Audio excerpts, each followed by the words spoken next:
सच की आवाज, हर खबर सबसे तेज। ये है द हिंद 24 न्यूज, सच के साथ हर वक्त।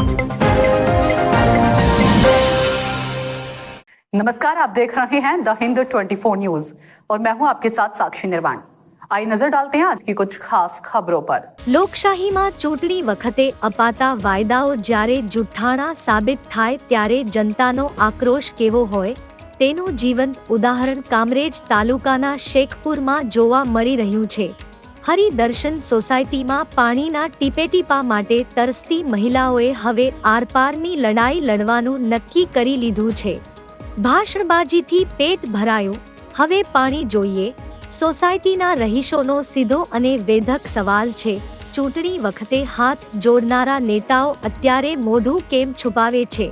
મહિલાઓએ આક્ષેપ કર્યો છે કે ચૂંટણીમાં ઉમેદવારો લાંબિલચક ભાષણબાજી કરીને મતો અંકે કરી લે છે, પણ સત્તા મળ્યા પછી જનતાને તેમના હાલ પર છોડી દેવામાં આવે છે।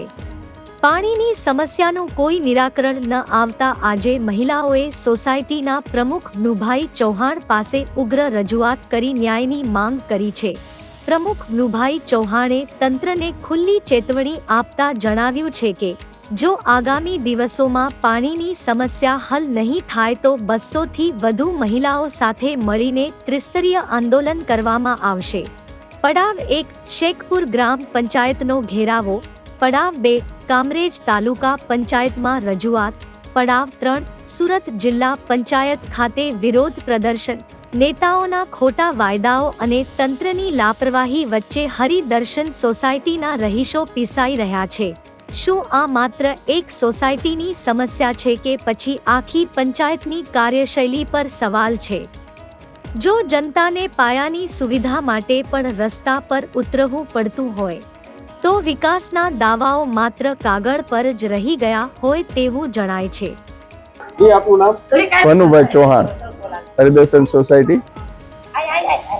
તમને જે કઈ સોસાયટીની તમામ લેડીઝો કઈ રજૂઆત કરવા આવી છે એના વિશે આપ શું કહેશો? જે હાલ સોસાયટીની અંદર તો ઘણા સમયથી ઘણી સમસ્યાઓ છે, એમાં સફાઈની હોય, પાણીની હોય, લાઇટની હોય, ઘણી સમસ્યાઓ છે। આજે હરિદર્શન સોસાયટીના તમામ વિભાગની બહેનો છે એ મારા ઘરે રૂબરૂ મારા નિવાસસ્થાને રજૂઆત કરવા માટે આવ્યા છે। એ બહેનોની રજૂઆત એટલી જ છે કે અહીંયા પાણીની ખૂબ સમસ્યા છે। પીવા લાયક તો દૂરની વાત છે, પણ વાપરવા લાયક પણ પાણી નથી આવતું અને એ પાણી આવે છે એ પણ દિવસની અંદર એમ સમજો ને કે 1 કલાક 1.5 કલાક આવે તો આવે એવી। અને અહીંયા આશરે 7000 થી વધારે વસ્તી ધરાવતું આ સોસાયટી એક છે। તો ગ્રામ પંચાયત તથા તંત્રને એક વિનંતી કરીએ છીએ અને અપીલ કરીએ છીએ કે આજે મહિલાઓ હાલે કે અમે અહીંયા સોસાયટીના અગ્રણી હોવાના નાતે અમારા સુધી રજૂઆત લઈને આવ્યા છે। હું આ રજૂઆત અમારા ગ્રામ પંચાયત નમસ્કાર, હું હરિદર્શન સોસાયટીમાં રહું છું। શેખપુરમાં આવેલી હરિદર્શન સોસાયટીમાં પીવાલાયક પાણી તેમજ વાપરવાનું પાણીની બહુ હાલમાં સમસ્યા છે। અમે કેટલી વાર રજૂઆત કરી છતાં કોઈ પણ ધ્યાન આપતું નથી અને અમે અત્યારે પ્રાઇવેટ પાણી વાપરીએ છીએ।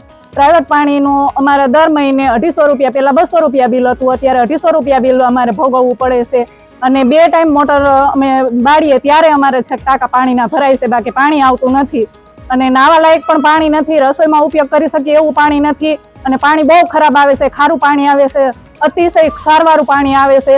તો અમે વિનંતી કરીએ છીએ સરકારને કે અમને પીવાલાયક મીઠા પાણીની સુવિધા કરી આપે અને સારું પાણી આપે હરિદર્શન સોસાયટીમાં।